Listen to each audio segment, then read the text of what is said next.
Howdy there, carnivores. This is Caleb with knutzen'd Meats, and today we're going to be taking through our meat shop expansion tour here. During COVID, we've added on more capacity so we can process more locally grown beef. Here's the plans drawn up by my brother from Knutzen'd Engineering. And there's Devin. This is a special request video for Nick, who wanted to see behind the scenes on how we operate. There was our Hobart grinder, and here's our Hobart saw. It's been a workhorse, and we've cut thousands of pounds of meat with this. Here's our polyboard cut stations for the cutter.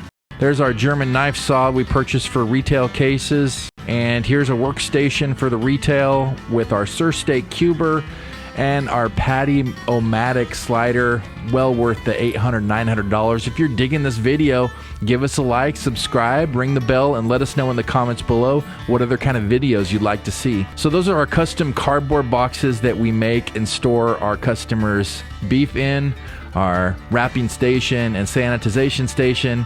And here is a walk-in of our new indoor freezer. So here's where we put those customers' order to freeze for 24 to 48 hours. And I'll give you kind of a walkthrough tour of those cardboard boxes. We do have some dollies with overstock lugs for our freezer for the retail. We like to try to keep those stocked for the meat packs as well.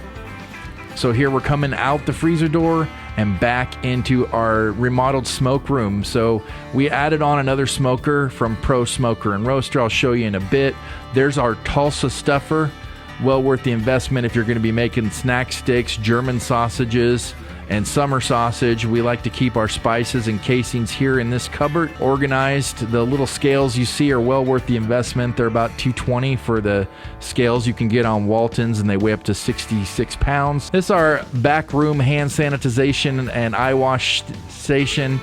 Here's our new Pro Smoker from Wisconsin. This is a beast. We can do up to 400 or 500 pounds of meat easily at a time in this bad boy. We had some jerky cooking today. And if you guys do purchase one from Jeff and Earl in Wisconsin, reach out to us. I'd be happy to share you what we've learned about programming it. You can custom design your programs with smoking, cooking, drying, and all kinds of stuff. We're still learning how to use it after 2 years. And this is our good old Smoky. That's our Vortron smoker my dad bought used in the 80s. We cook a lot with that. We have some storage inside for paper, lugs, gloves, masks, and things for sanitizing and cleaning right here. Now we're going to walk you into our newly remodeled cooler, but before we do that, here's the workstation where my dad's cutting rounds in our employee break room with the stove so we can cook some meals.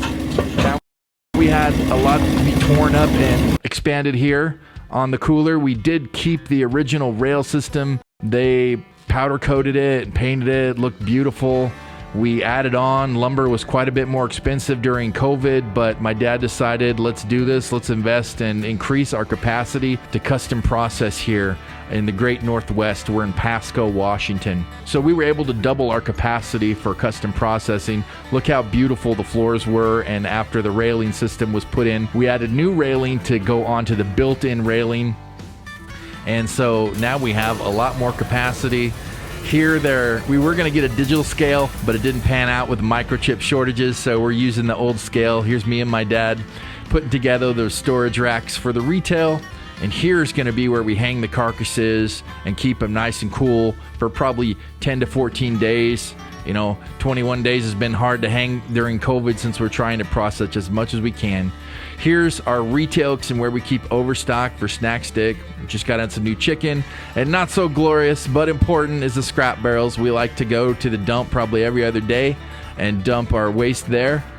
We got a hose to sanitize the floors here and clean the floors with an indoor floor drain, which my dad really wanted.